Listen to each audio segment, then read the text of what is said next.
And I'm Carrie. And we are Paranormal Chicks. Sinister Sightings 85.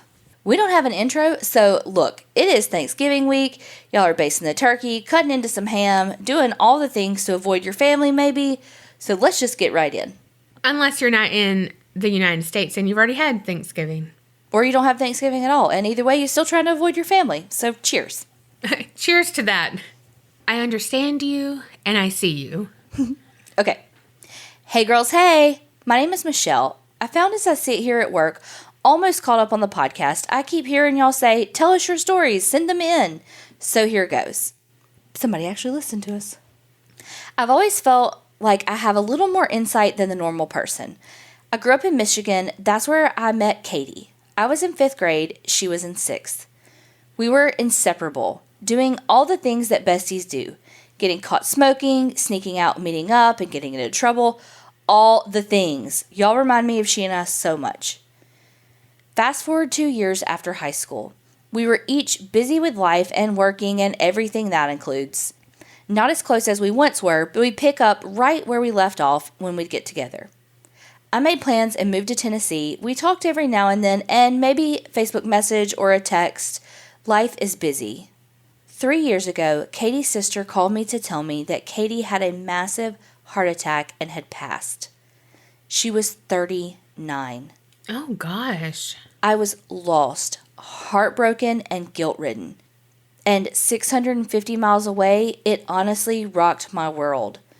Katie came to me in a dream one night and said, Belle, I'm fine. You need to chill. And poof, I was good. I missed her. I was sad, but good. For 11 years, I worked as a hospice CNA and loved it and was very good at it. I drove to my patients' home all over Middle Tennessee. I'd be driving and see a house that caught my attention, and the next day or the week, I'd be driving to that very house that caught my attention to see my new patient. Or I'd sit straight up in the middle of the night because I just knew Mr. or Mrs. fill in the blank had just passed. Oh, gosh. My patients included my father-in-law, who I moved in with us to care for in his last days. I've seen some amazing things I just can't explain. That's for another email. 2 years ago, my parents went to a medium. I'll refer to her as M. My mom would tell me what M had to say, who came through to see her, who came to my dad, who was never a believer. Last year, I went to visit my parents, and they made me an appointment to go see M. This was an amazing experience. I wanted to know about my past lives, experiences, whatever she could tell me.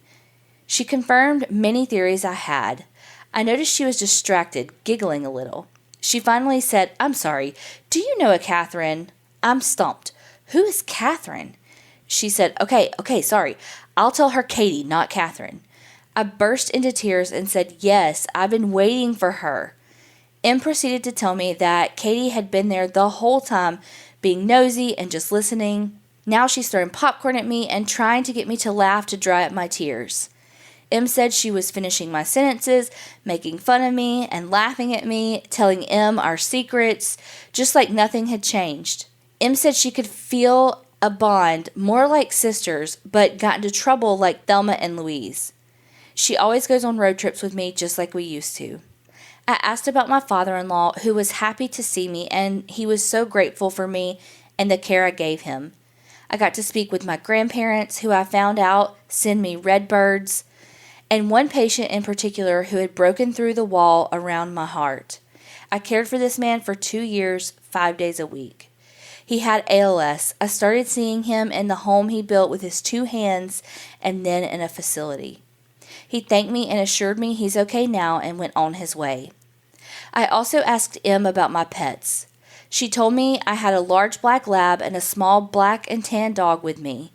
Yep, that's them. The lab is Jackson and the little one is Chloe May, named after her Aunt Katie May. Aww. I would feel them on the bed at night or smell them at night, not dirty dog, but their own smell, and it would wake me up. I loved that they would visit me, but don't fuck with my sleep. I love it. She put that in like bold, like legit bold. So I would tell them to go see Grandma. And I shit you not, my mom would tell me Chloe and Jackson came to see her last night.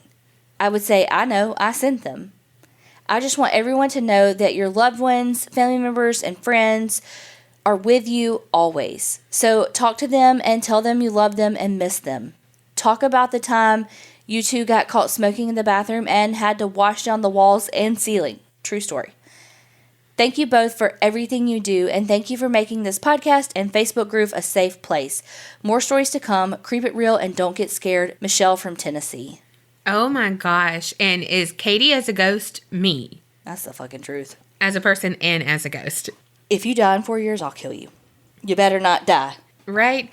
If Carrie was a ghost, I would have to be like, to a medium, can a Carrie come through? Because she's going to have to help me with details, because Carrie's my person of, I don't think I know. Yes, you do. You know, this happened. I'm like, no, I don't think that ever happened. Yes, it was this time. Like, she's my person. I'm going to have someone there that remembers all this shit. Which is why we're an old married couple, because I don't remember shit. I know. Thank you so much for that email. And yes, we want to hear that other cliffhanger story you had going on in there. Send it in, girl. But on to 2 dreams and a showdown in Mexico. Hi, ladies. I'm back again with the 3rd story. Actually, 3 rolled into 2 short as I can make them stories. So let me start. In 2014, my grandmother, my dad's mom, passed away. It came as a surprise. She was very active, and we hadn't seen her in a year since she moved back to Mexico. She barely spoke English, and I barely spoke Spanish, but we had a pretty decent relationship. 2 years ago, I had a dream that I was in this building that looked like a bar. The doors open, I see a bright light and fog. My dad comes in and says, "I have a surprise for you." My grandmother walks through the door, crying, arms outstretched. I hug her in shock and ask her how she's here right now. She starts talking to me in Spanish, which I completely understood. She told me that someone let her come down to visit me, and she wanted to see how I was doing since she never got to before she died. I still think about that to this day. Fast forward to December 2019. My other grandmother passes away. She had dementia, amongst other things. She lived with my mom and I for a month before she passed. We barely slept and did everything for her, but she was happy and spent one last Thanksgiving with us. We weren't super close, but I did have a good relationship with her. She got me hooked on true crime by watching Monk and Criminal Minds at age 8, which I probably shouldn't have been watching, but I love now. Oh my God, I love both of those, but Monk was so fucking good. In March, I had a dream that I was in my living room with my mom when my grandmother walks in and hugs us both. She sits down and my mom tells her that she's sorry she didn't do more to help her, so she could have stayed longer, and I told her I was sorry too, and I hope I spent enough time with her. She says it's okay and that we did the best we could. We exchange I love yous and she walks out as I woke up. I still haven't told my mom this. Whether they're dreams or a visitation from them, it's comforting to say the least. This last story isn't paranormal or true crime necessarily, but I know you'll get a kick out of it. When my sister was 2, my parents took her to Mexico to visit my dad's family. While they were shopping, my sister started a temper tantrum. A police officer saw my sister freaking out with my mom walking away from the store and ran over to my mom and tried to rip my sister out of her arms. My mom started arguing and trying to fight him off. Keep in mind she's white and knows 0 Spanish. As he grabs my sister, my mom backhands him in the face, which causes other officers to try to arrest my mom. My aunt had to come over and calm everyone down because, as it turns out, the police officer thought my mom was kidnapping my sister. Whoops. All while my dad comes out of the shop being like, "What happened?" Of course, Dad. And she said, "That's how close I came to never being born." Creep it real, Sarah from Texas. Oh my God. Oh my gosh. Your mom's a badass. She slapped a fucking Mexican police officer. Backhand him. Oh my gosh. Also, that's so sweet about those visitations or those dreams. Yeah, you're so lucky. Yeah. This one is Call It What You Will. Hi, ladies. I'm catching up on your podcast and super behind, but I'm getting there. At times, I need to take a break from it because I freak myself out. And by break, I'm talking like an afternoon. and then I'm back listening to y'all. I've got 2 stories for you and many more on the way. These stories are lengthy, so if you need to break them up, I'm okay with that. There are details to these stories because I'm all about the deets. So here goes story number 1. Call this paranormal, true crime, both, or neither. My boyfriend of almost 6 years and I broke up after just being toxic together. We still lived together for almost 4 months after we split. I do not recommend this. He works as a cop in our hometown and went to work one Friday night. My sister came over and we decided to go to Home Depot because we enjoy building things and we're crafty bitches. We contemplated bringing our dogs with us, but we opted not to, and I'm glad that we made this choice. Almost as if something told us not to. I had stopped at a gas station to get gas, and we went to Home Depot. We didn't end up buying anything and got in the car to go home. We went under the underpass and noticed a truck was stopped in the middle of the left-hand turn lane and the lane next to it. We were right behind him. Finally, he turned left. Once you turn left, you end up on the feeder road to one of the main highways. We noticed the truck was swerving, but we didn't think much of it. Once we got to the highway, I passed him and told my sister that drivers like that make me nervous. She said he was on his phone, and we both rolled our eyes. We came to a red light, and he stopped about 5 or 6 cars back. Next thing we know, my car is ramming into the car in front of me. Twice. He hit us going 60 miles per hour, and we were at a dead stop. Holy shit. My sister screamed, "It's him! It's him!" We got out of the car and saw that the entire trunk of my car was in my back seat and my back windshield was in the lane next to us. The lady in front of me got out and started assessing the damage to her car. I called 911, then called my ex-boyfriend, and he said he was on his way. They were sending officers over. The guy in the truck never got out of his vehicle, so I walked over to check on him. He rolled his window down and I asked if he was okay. He said, "You didn't move." Puzzled, I told him that I was at a red light and that I couldn't, and he just kept replying, "But you didn't move." I knew that he was drunk. Finally, officers arrived, and it was officers I know. I told them that the guy was drunk. My parents arrived also. Finally, after a while, the guy steps out and is stumbling. He leans on the back of my car, cutting himself in the process. EMS is called to determine if the guy's good to go and gets arrested. My ex shows up, and I was so happy to have that sense of calm near me, even though he was already seeing another woman. Whatever. Anywho, my sister and I walked away with whiplash and neck spasms. Thank our lucky stars, because me, being the lazy person I am, left 2 tires in the trunk of my car and am convinced that absorbed most of the shock from the wreck. I stayed with my parents that night. My ex told me that the guy came back with a .27 blood alcohol, and this was his 4th DWI. He posted bail and was back home the next day. My ex worked the whole weekend and on Sunday morning came in as I was cleaning around the house, sore as hell. He said, "So, you know that guy that hit you?" Confused, I said, "Yeah." Then he said, "Yeah, he's dead. Died of a heart attack last night." What the fuck? I know karma's real, but damn. He then tells me about the 911 call that came in from his wife, and basically, he died on his way to the hospital. Okay, so story number 2. A little more lighthearted. When I was 8, my maternal great-grandmother died. She and I were very close, and I felt like a part of me died when she did. Fast forward to 2011. I'm 21, and my maternal grandmother has been diagnosed with melanoma for the 2nd time. This time, the cancer is much more aggressive.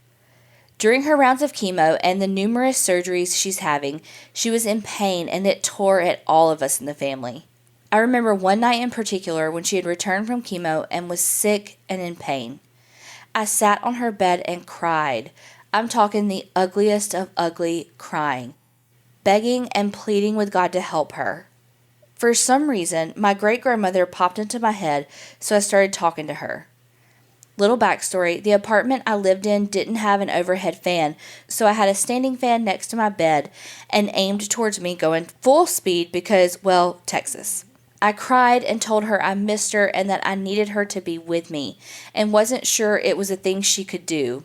Before I knew it, I felt a warm, calm hug envelop my entire body, to the point where I no longer felt the fan blowing on me. I just knew it was my great-grandmother.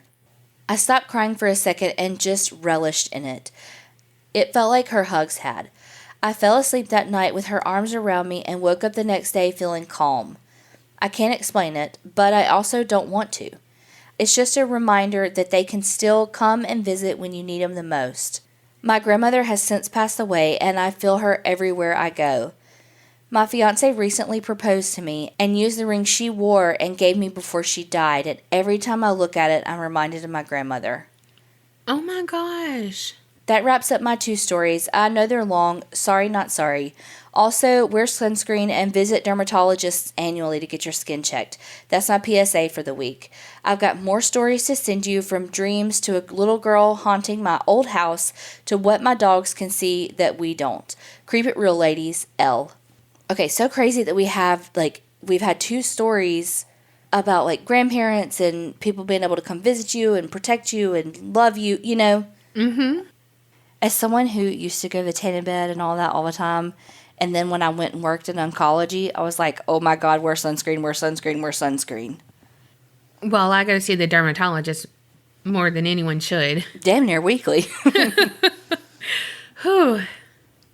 Also, send in all those other stories, please, and thank you. This one is titled, That Time I Almost Got Murked. To my favorite Southern Belles. Let's start by not using my name or other people in this story. I still live in the area this occurred, and if for some reason the subjects of the story listen to your amazing podcast, I would like them to not totally know that I told our story. I'm going to jump right in so this doesn't turn into a book. I'm obsessed with the paranormal. I grew up with ghost hunters every Wednesday and the friend debrief the morning after. We used to go to graveyards at night and take pictures. I was never scared, but always thought that there could be something else out there. I never thought I would encounter it. Cue X-Files music. In December 2018, I needed to find a part-time job during college, after quitting a terrible job at the college late-night sub shop. The college is located in the middle of nowhere, meaning there's a gas station, a couple of restaurants, a Dollar General, and only about 1,000 people in town when the college is out. Of course, there'd be a Dollar General thrown in there. Well, yeah. I'm surprised not two. A Dollar General, a Dollar Tree, and a Family Dollar. Right? Okay. A family friend sent me a flyer for a part-time position at a dairy farm, and I couldn't be happier. Cows, unlike people, don't talk or drunkenly puke everywhere. Ew. Right? So I started the day after my interview. The farm was family-owned and had been in the same family for 3 generations previous to my current employer. It was an older, well-used farm. The newest piece of equipment was a 70s Ford tractor only used for hay and corn equipment. We are going to call my boss Bob, who is a frail 72-year-old man smaller than my 145-pound soaking wet physique that would give you the shirt off his back. And his nephew, Asshole, who is a 35-year-old, 250-pound man with, what I found out, an anger issue. I love working cows. I did it all through high school. I worked in the morning and at night just for milking. We were milking about 80 in a single 8 herringbone, so chores would only take about 2 hours tops. You are saying words that I'm sure make sense, but I'm hoping I said that right. I mean, I'm guessing 80 cow, and they were in a herringbone pattern? How they were set up? I don't know. I don't know. Working with Bob was slow, but we always had nice chats while he played his bluegrass on the radio and we milked cows. Working with Asshole was good at first. He was very nice and jovial, but then his ex showed up, and for some reason, Bob thought it was a great idea to hire her back on the farm. To preface this, she had worked at the farm before my time there. She lived with Asshole, and they raised her and another man's child for 3 years until she went off the reservation. Asshole had lost custody battle for the child of hers that he raised to the biological father. She was supposedly not coming back, so he was hitting on me since I started. Anyways, she started working and became friends. We would talk, get drinks, and went horseback riding with her horses. Then she moved back in with Asshole, and things went downhill fast. It started with her beginning to bring up shit from their past, like infidelity and him getting arrested for assault because he drinks too heavily. Then they started actively drinking and smoking the devil's lettuce in the parlor while we were doing chores. They would argue daily, almost get into physical fights, and get into screaming matches across the barn while milking cows. Well, that's going to be some sour milk. Donna, I swear to God, I was thinking that, and then I was like, well, no use crying over spilt milk. I swear to God, I almost said sour milk. Oh, God. We're terrible. It gets better, because I told her that Asshole had come over to hang out at my place one night with all of my roommates home and tried kissing me. I pushed him off and tried to laugh it off, which he did not take kindly to. Apparently, he had told her that we had sex that night in order to make her jealous. What an asshole. Literally, right? So now I was caught up in the middle of their drama. So Asshole began ignoring me, just straight up blatantly ignoring me. I would need something for the cows and he would ignore me to the point I would have to go find Bob to get an answer. So this is when I started downloading podcasts and found you guys. I got to listen to your lovely banter instead of his grumbling. Then came the side comments. I would be talking to Bob or her, and he would just make nasty comments calling me a dumbass or a stupid cunt. He would do this in front of Bob, and Bob wouldn't or couldn't do anything. The final big straw was when we were all working on a tractor. Those two got into an argument, and I told Asshole to back the fuck off because he started pushing and shoving her. Then he whipped around and put his arm up to punch me. I looked him dead in the eyes and I said, "Do it and my dad will kill you." I walked away. I told Bob I was quitting and told him why and about all the verbal abuse and now physical.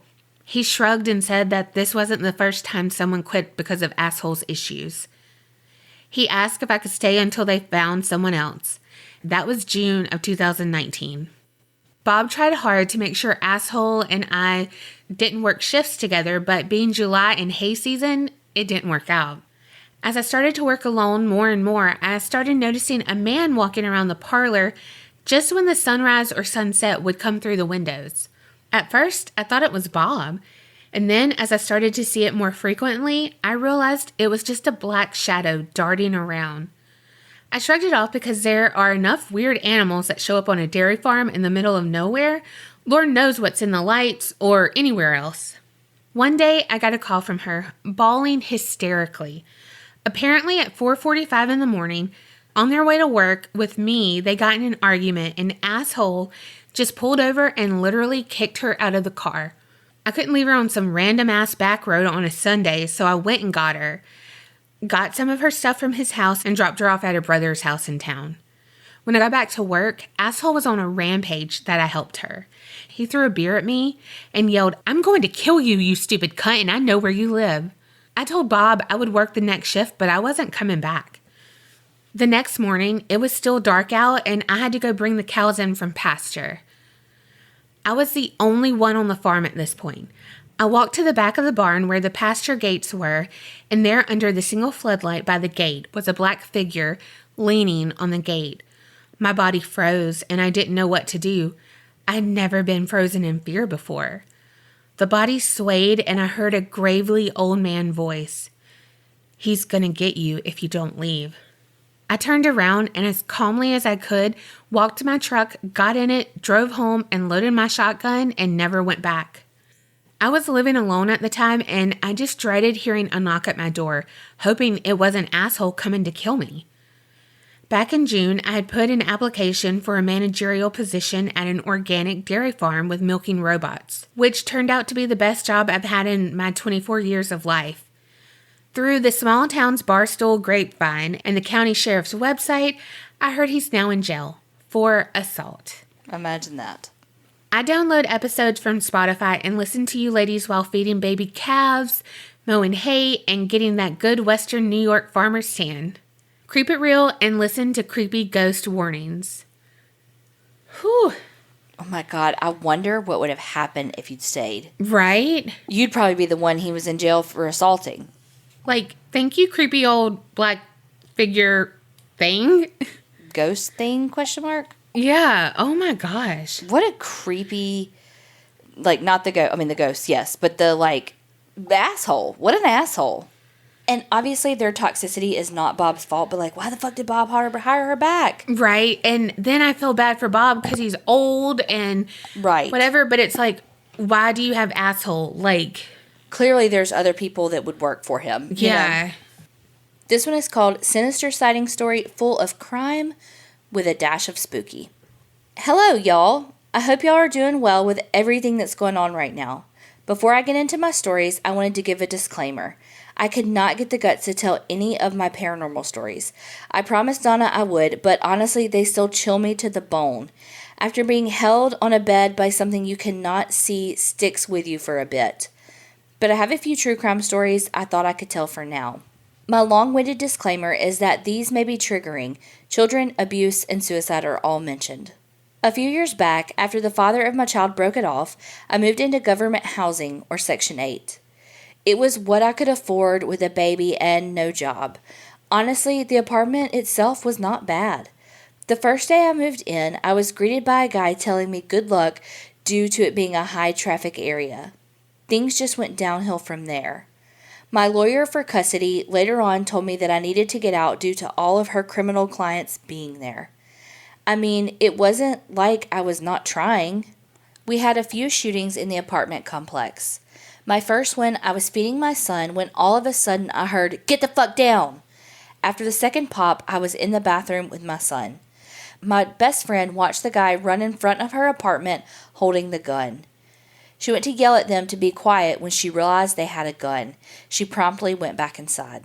The thing with where we lived was a lot of negative energy. Not only did it not always feel the safest, but my apartment was haunted as fuck. After only about getting 10 hours of sleep in a week period, I went to try to take a nap after my son's father picked him up, when I heard a knock at the door. My neighbor's daughter came to see if I would help her mom. Now, my neighbor's daughter and her friend had come together, but the little girl who came with my neighbor's daughter was not allowed to cross the parking lot in front of my building. A lady had been hanging around my complex, but you learn to ignore after a while. I turned to grab my keys when I spun back around and the lady was in the doorway with a knife pointed at the little girl. She started spouting out nonsense about no one harming her family. I threw my hands up to show her I was no threat, that we were not going to harm anyone and she could leave. At that point, she backed away and booked it out of there. Honestly, we were very lucky. She left us and did not harm us, and in return, I didn't contact the authorities. About 3 months or so later, she actually came up to me to apologize. She explained that she had seen the girls and thought they were planning on hanging up on her. She was higher than a kite that day. She ran away to hide the knife, then turned herself in. She was able to get help, and I'm really glad it worked out for her. I have issues sleeping, but like Carrie, I love sleep. So when I get woken up by pounding on my door at 4 a.m., I am not a happy camper. Unless the person banging on my door is a fireman letting me know my apartment building is currently on fire. My boyfriend and I hightailed it to my car with my now toddler in tow. My lovingly boyfriend actually went back for our cat.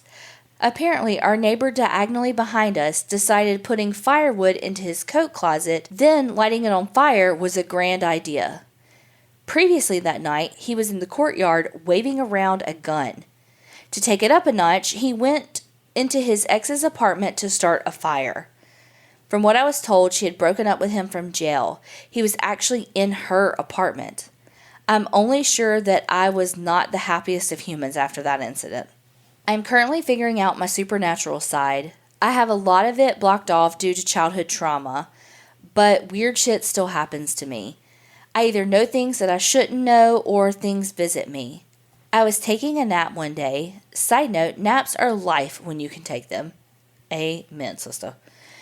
When my neighbor started knocking on my door. Knock, Rachel. Knock, Rachel. Rachel. Rachel. Rachel. It was like the Sheldon knockoff of the Big Bang Theory, which is totally what I thought you were talking about when you did that. Which is normal. She always did this. Her daughter just had a baby, and I thought she needed a ride. My groggy ass got up to talk to her. Now, crows always seem to follow me. Everyone thinks I'm crazy. That's fine, but I swear they are fucking following me. I open the door and see no one there but a few crows circling the parking lot. Already getting a bit creeped out, I turned around to hear Rachel coming inside from my apartment. Welp, I fucking let it in. I called my neighbor to make sure it wasn't her. When she informed me, she calls me Ray, not Rachel. One last thing, then I promise I'm done for now. Remember how I mentioned suicide? Well, the thing terrorizing me was Mel. We saw him a few times, among other things. There were a few entities there, but he was prominent. When I moved in, I had a feeling a guy took his life in my second bedroom. Discussing the paranormal happenings with my son's Nana, I mentioned how I felt someone took their life there and how it was done. She asked me how I knew it had happened. Apparently, it was a guy who she graduated with in high school. His girlfriend and kids found him. It could be a coincidence, but I was not surprised I knew. I will send in more true crime stories, and eventually some paranormal ones, once I'm not chicken shit too. I just don't want to give my nightmares any more fuel than they've already got. I hope you all stay safe. Thank you for everything. The podcast has helped me a lot during work and to give me a laugh when I needed it most. Keep it real and don't open your doors to disembodied voices. Ray.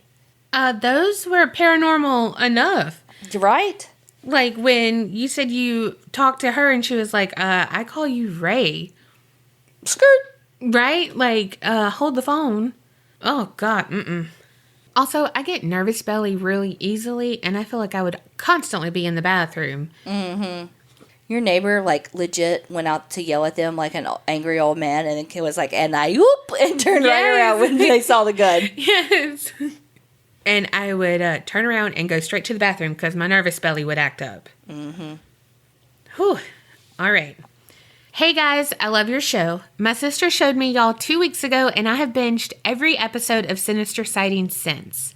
They have got me through hours of outside work, meaningless hours of online school, and also just sitting by the pool. I've been meaning to write this in since I first started listening with this story. When my mom found out that she was pregnant with me, she initially was pregnant with twins. The doctor told her that one of the babies was growing more than the other, so she wouldn't be surprised if one of the babies didn't make it full term. At around 12 to 15 weeks, the other baby stopped growing and was reabsorbed into her body. This sounds super weird, but it's actually a lot more common than it seems. The human body is so crazy. Like, how it just absorbs a human. Right? It makes one, period. But then just like, just let me just absorb that. Yeah.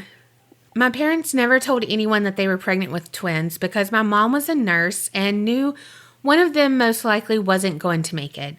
They felt blessed to have one baby make it full term. Flash forward about 2 years to when I was 2.5. One morning, I walked downstairs and I told my mom I had a dream about my brother. This wasn't too weird because I had an older brother who was 5 at the time. My mom asked me what my brother Mac and I were doing in my dream. I responded and said, "No, not Mac, my other brother, the one in heaven." Immediately, my mom was furious, thinking my dad told me how I used to be a twin. When she asked my dad about it, my dad swore he didn't tell me a thing. After they talked, they realized that he couldn't have told me that I had a brother because they didn't even know the sex of the baby. I was the youngest of 4, so they wanted my sex to be a surprise and never found out the gender of either baby. When my mom asked me about the dream, I told her that I met my brother in heaven and we had a great time. When my mom was pregnant, my parents decided on 2 names, Tessa Bell for a girl and Flynn Arthur for a boy. When I was born, for some reason, they decided they would name me Tessa Flynn. They still don't know why they changed my name. To this day, I'm convinced that they knew in their heart that my twin was a boy and named me Tessa Flynn, so I will always have a part of him with me. My family always jokes about how I ate my twin in the womb, so maybe I do have a part of him. That's so some shit my family would do. Yes. Literally, like, things I thought of while I was reading this, and I was like, nope, oh, never mind. Okay, I would fit in with your family. This is only one of the many stories I have about spirits, the paranormal, and spooky dreams. I will make sure to write more in the future. Thanks for reading my story. Creep It Real, Tessa Flynn from Pennsylvania. Man, kids say the darndest things. And by darndest, I mean creepy as fuck. And true. Like, what the hell? This one is called, Was I Possessed? Hey ladies, currently writing this as I'm listening to the latest Sinister Sightings episode. Y'all always make me smile, and I look forward to each podcast. I told my sister about this podcast, and she told me I had to tell my story about the time I may have been possessed. Sorry if it's long-winded. I used to have awful insomnia after I graduated high school in 2012. I would not be able to sleep until nearly 6 a.m. most nights. Oh my God, who are you, Donna? One night around 2:45 a.m., I walked outside my back porch to get some air and looked at the stars. I was standing there when I felt like someone or something was watching me just beyond the tree line. I got spooked and went back inside, locking the door behind me and rushing to my bedroom. A few minutes later, I was thirsty and knocked on my sister's door to see if she wanted anything to drink. Got her drink order and was about to walk down the hall in the dark. My mom was a light sleeper, so I didn't dare turn on the light. As I turned to walk down the hallway, my body froze. I felt as though someone was staring at me at the end of the hall. That's right, into me. The feeling passed for a second, so I basically quiet ran to the end of the hallway. At the end of the hallway, picture it. To the left is the kitchen, and to the right opens into a living room. To my right, there was a 6-foot black figure standing in front of our living room window, inside the house. I fumbled for the light switch to see nothing there when it came on. I yanked the drinks out of the fridge and booked it to my sister's room, shakily handing her a drink and squeaking goodnight as I ran into my room, shutting the door. I had bunk beds in my room, and so I was on the top bunk freaking out and trying to convince myself that I was sleep deprived. When there was a soft knock on my door. My sister came in asking if I felt that feeling that was in the house. I told her I did and asked that she sleep in my room for the night. She agreed, climbing up next to me. Now this part is from what she told me. I don't remember any of it. She said I pointed to the shadowy corner above my door and said, "There it is. Go away." She said I turned super pale and started swaying, tapping the back of my head and saying, "Pressure, pressure." She says that I then grabbed her hand hard and growled out the word, "Pray." Ladies, we aren't religious girls at all, but she prayed in the name of Jesus 8 times before the color came back into my face and that creepy feeling left. We haven't felt anything since and have both long since moved out. Hopefully this story gave y'all chills like it gave me writing it all out again. Creeping It Real in Arizona, Cece. P.S. I don't have any social media for my mental health or I would join your groups. Oh, Cece, we totally get that. Totally get that. I just deleted Snapchat. I had to wing down some. Yeah. Totally understand that. And you were in danger, girl. Yes. That was a totally freaky story. Whatever it was, your sister felt it too. Yes. And the thought of you like tapping the back of your head saying pressure, pressure, like, I don't know. I just feel like I could picture that and like, it's like in a trance and everything like, oh, that's scary. That's like insidious stuff. Ugh. Okay, last one. The Death Van, A Shit Ton of Sage, and Charles Manson. Okay. Hey ladies, Casey from Oz here, like Kansas, for real. Love you both and the APC community on Facebook so much. Here's one of my submissions for the podcast about my visit to Zach Bagans' The Haunted Mansion in Las Vegas, Nevada, and my experience there. It's crazy, but I'll try to keep it short. I travel for work a lot, or used to, stupid COVID, and one of my favorite places last year was Vegas. Instead of the city lights or strip clubs, I always wanted to go to the most haunted and terrifying places in a city when I have time off from photographing events, and Vegas was no exception. I heard of the museum through Ghost Adventures. Who doesn't love those ghosty, sexy boys? Hi, Zach. And when you throw in the most haunted objects in the world mixed with some of the most gruesome murderers and artifacts ever, how can you not want to go when you're in town? I want to go so freaking bad. Mm-hmm. The museum itself is host to the Dr. Kevorkian death van, where he assisted in hundreds of medically induced suicides, and also to the teeth, blood work, and ashes from Charles Manson and Peggy the doll. Hi, Peggy. Everyone is insisted to say hello to Peggy because she doesn't like to be ignored. Plus, they aren't sure if she hosts the spirit of a little girl or a demon or both. So just do what she pleases, am I right? Is Peggy me? Because I hate being ignored. And she will go just as crazy as Peggy. Mm-hmm. The first thing you do before you even enter is sign a waiver that says you won't hold them liable if anything follows you home, you get hurt, or you die, which is the equivalent to getting on a roller coaster anyway, so sign me up. The museum grounds and building are said to be haunted and is one of the oldest residential buildings in Las Vegas. You then enter with a very small group through many rooms of mystery and horror, including a room of haunted dolls, a room dedicated directly to many, many famous serial killers, including Ted Bundy, Charles Manson, John Wayne Gacy, and many more I had never even heard of. There's a room full of celebrity artifacts that some are post-mortem, and of course the Dybbuk box and the Demon House stairs, which, to be honest, I didn't go into those two because, let's be honest, I am chicken shit and don't want the Z word thing, you know who, following me home to Kansas. All right, enough about the museum. Here's my experience. I was terrified to go in. Thankfully, the gift shop had rosaries for sale. I'm not even Catholic, but it felt like it would for sure protect me. Although the whole place feels like walking into the darkest, most haunted hallway and running for your life, the rooms I had the most experiences are the haunted doll room, the celebrity room, and the serial killer's room. I definitely sit somewhere in between a skeptic and a believer, but I know I got touched by a child spirit in the doll room. It was hip height and felt like a tiny finger touched my side as if saying, "Mommy, I'm right here." No, I don't like that at all.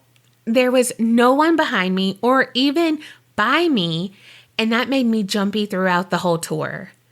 The second thing that happened, besides feeling overall scared after that, is the celebrity room, where they have a wand and dental work from Patrick Swayze. Yes, really.